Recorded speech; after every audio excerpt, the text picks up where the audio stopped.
Assalamualaikum and a very good morning, everyone. I hope you're having a good day.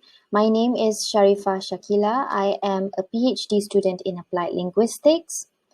I'm very delighted that I get to present in this prestigious conference via online presentation. This is my first time presenting for a conference online.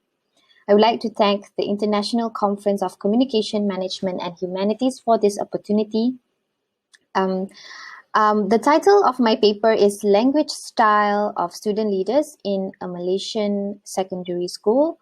And I wrote this paper with my supervisor, Dr. Minah Harun. And our main goal for today's presentation is for everybody to understand the small-scale study, whether you are a student, a parent, a teacher, an educator, or even a person who has just come across my video. Please watch it until the end. This is an interesting study. So I'm going to start off with my presentation outline. I will start off with my introduction, which is the entryway to the topic, followed by the literature review, where I'll discuss a few major terms that I use throughout this research.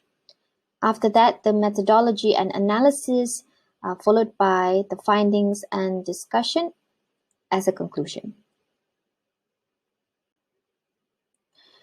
So this is the background of the study. And before I start, I would just like to say that language is regarded as a special feature of us, of human beings. And we are the only beings that has this ability to create language. Not only that, it is used to achieve high performance in any field. And also it provides a pathway to develop a wide range of skills and abilities. Some of the examples of these skills are communication skills that we use every day, soft skills, anything that's basically related to language, which is practically everything. Therefore, humans, or generally people, specifically young people, should be capable communicators because language makes us understand things that are difficult to comprehend. And it's very important that we are able to converse respectfully and effectively with other people. However, Generation Z, they think differently than previous generations. And this is due to a pervasive world of technology surrounding them.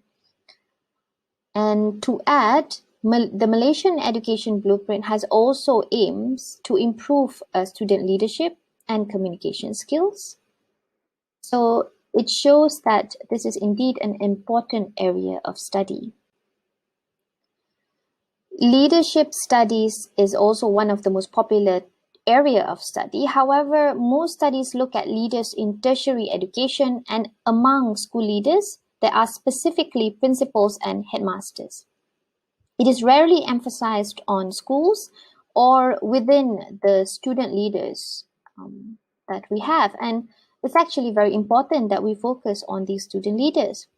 As said by Samila and Grace, there is a need to learn how young leaders communicate and how they resolve dispute and compromise with others. Not only that, we need to look at secondary school children because they are at the age of maturity.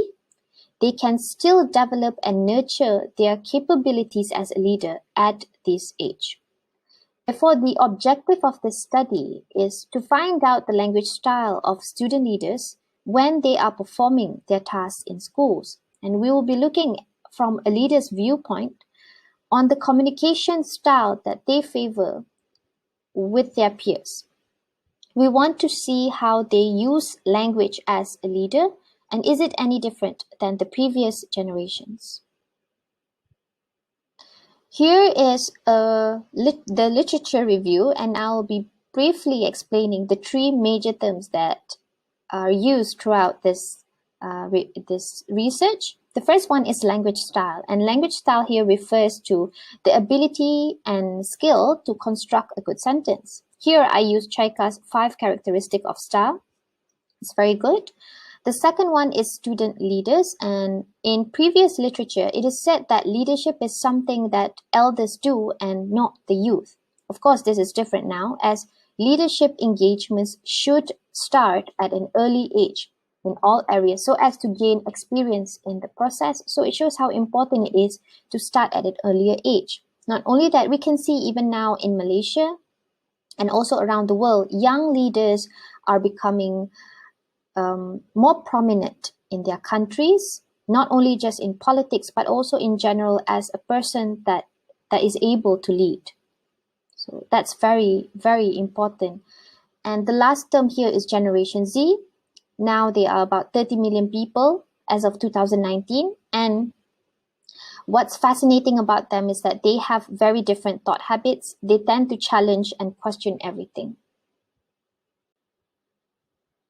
So in terms of today's context, there are a few reasons why it's important for us to have this study. The first one is by Boyadzid, he did a study in 1998, and in his study he showed how important it is to understand the context of a leader's discourse for people who are listening. So in his study it was attendees. Not only that, Lizio also showed an importance for us to learn about the understanding of leadership from a younger person's perspective. So it's very important for that as well, and we lack in that. Other than that, language style is also something that's very important, however, very unpopular in academic circles. And language style is actually very important because it reveals a lot about the speaker. Of course, in light of modern knowledge age and also the emergence of a new generation, we must be able to comprehend how Generation Z use language as a leader for our future. So therefore, the main research question for the study is, what language style do both male and female students leaders prefer when carrying out tasks in the context of a secondary school in Malaysia? So this is the methodology. I used a qualitative method, because the aim of the study is to discover participants' thoughts, feelings, and intention. I did a focus group discussion with 12 students, which were divided into 2 groups. Then I did an in-depth interview with 6 students. We interviewed them during break time for 2 weeks, and we chose a secondary school in the northern region. As for the participants, we used a purposive sampling methods based on these criteria. Number 1, they were prefects. Number 2, they were 17 years old. And number 3 is at least they had 4 years of experience being a leader. These criteria were then given to the school administrator, and we received the participants based on teachers' recommendation. Number 1 is, of course, to avoid biasness, and number 2 is so that we would get the cream of the crop among the school leaders in the school. And we interviewed about 18 students. As for the data analysis, we used, of course, Brown and Clark's thematic analysis, the six stages analysis. And here are the findings of the study. So overall, we found 4 major themes on how or what language style the students use. Number 1, which was the most prominent one, was that they were very direct. They use direct language and they prefer direct language. So it can be seen that these students, especially the males, when I interviewed them, they show that they would prefer to answer the question without beating around the bush. They were very direct, and they expect to get direct messages or instructions as well from their leaders. And this is, of course, interesting because in previous studies, it is said by Polakova, student leaders talk to their peers in a blunt yet respectful way, which is different from the previous generations, because in previous generations, we prefer someone who is direct. However, we do not respond to them. We just act as listeners. We don't voice out our own opinions. So that's a major difference from previous generations and today's generation. In terms of politeness, I could see that students prefer negotiating when they give orders, especially female students. They use a lot of hedges when they were talking to me. This showed how linguistically they were very polite, and they tried to respond to the questions by the interviewers in a very polite manner. So even though they are direct, they still keep it to a minimal level just so that they don't sound that rude. As for the third theme is conversational support, well, the females were more attentive and gave support when speaking, while the males were less back support when a fellow leader was talking. And this could be seen as well during the interview. And the final one is the general style that they prefer to use, and I find that they preferred a consultative language style.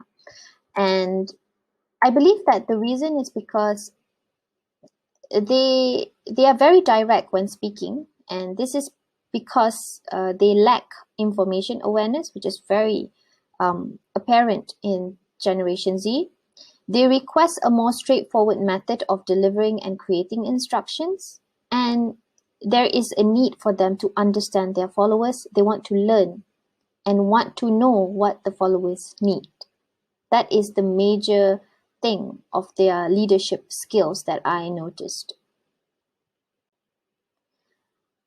As a conclusion, I would just like to say that teachers may be trained and also introduced to this ways of understanding the current generation that we have now through classes, by the government, provided by the government and all. However, I feel like it's better for us to grasp this problem and information directly from this generation student leaders themselves, understanding them and also interviewing them rather than getting information from people who have no access to them at all.